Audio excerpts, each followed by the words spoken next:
নমস্কার। নমস্কার। কেমন আছো সবাই তোমরা? ভালো আছি। তো আজকের আমাদের সনাতন ধর্মের যে বিশেষ পাঠ নিয়ে আমরা কথা বলবো, সেটা হলো দেবতা। কি নিয়ে কথা বলবো? দেবতা। আচ্ছা, দেবতাকে, হ্যাঁ, দেবের লক্ষণ হলো দান করা। দেবের লক্ষণ হলো দান করা। সবার হিতার্থে যে দান করে সেই দেব।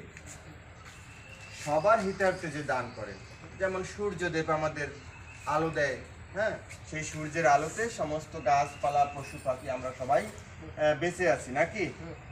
আচ্ছা, দেবের গুণ হচ্ছে দীপন, অর্থাৎ প্রকাশ করা। দেবের গুণ হচ্ছে দীপন, অর্থাৎ প্রকাশ করা। যেমন সূর্য, চন্দ্র, অগ্নি প্রকাশ করে বলে এদেরকে দেবতা বলা হয়। দেবের কর্ম হচ্ছে দূতন, অর্থাৎ সত্য উপদেশ করা। যে মানুষ সত্য মানেন, সত্য বলেন এবং সত্য উপদেশ দান করেন, তিনিই দেব। এখানে আমরা কি দেখলাম?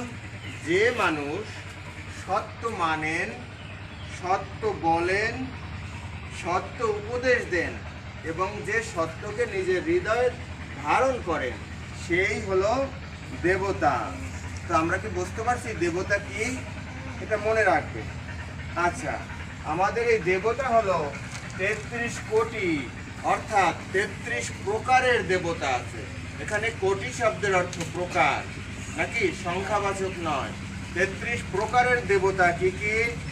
যেমন অষ্ট বসু, একাদশ রুদ্র, দ্বাদশ আদিত্য, তারপরে ইন্দ্র এবং প্রজাপতি।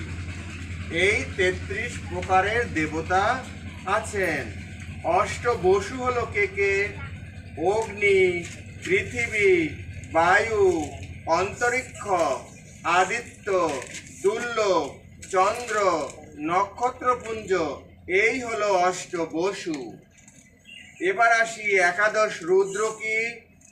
অর্থাৎ পঞ্চ প্রাণ, পঞ্চ উপপ্রাণ এবং জীবাত্মা, এই হলো একাদশ রুদ্র। আমরা এখন জানব পঞ্চ প্রাণ কি। প্রাণ, উদান, সমান, ব্যান, অপান, এই হলো পঞ্চ প্রাণ। পঞ্চ উপপ্রাণ নাগ, কূর্ম, কৃকল, দেবদত্ত, ধনঞ্জয় এবং জীবাত্মা। এবারে আসি দ্বাদশ আদিত্য। দ্বাদশ আদিত্য, দ্বাদশ আদিত্যে কি আছে?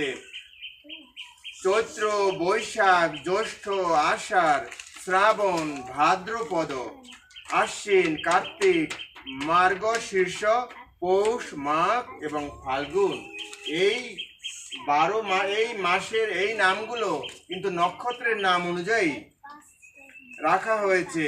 এরপরে আছে ইন্দ্র। ইন্দ্র হচ্ছে বিদ্যুতের অপর নাম হলো ইন্দ্র, কারণ তা ঐশ্বর্যের সাধন। বিদ্যুৎ হতে গতিশক্তি, আলোক প্রকাশ, সমৃদ্ধি, সুখের সাধন প্রাপ্তি হয়। সর্বশেষ হলো প্রজাপতি, অর্থাৎ যজ্ঞ হচ্ছে প্রজাপতি। আমাদের যজ্ঞ কর্ম করা উচিত। ভগবান শ্রীকৃষ্ণ যজ্ঞ কর্ম করেছেন, প্রভু শ্রীরাম যজ্ঞ কর্ম করেছেন, অশ্বমেধ যজ্ঞ কর্ম করেছেন। এখনো আমরা প্রতি ঘরে ঘরে যজ্ঞ কর্ম করি। সন্ধ্যার্নিক করার সময় যে ধূপতি জ্বালাই, আমরা ধূপ দেই, হ্যাঁ, সেটা কি? সেটাও যজ্ঞের অবশিষ্ট অংশ। তবে আমরা আমাদের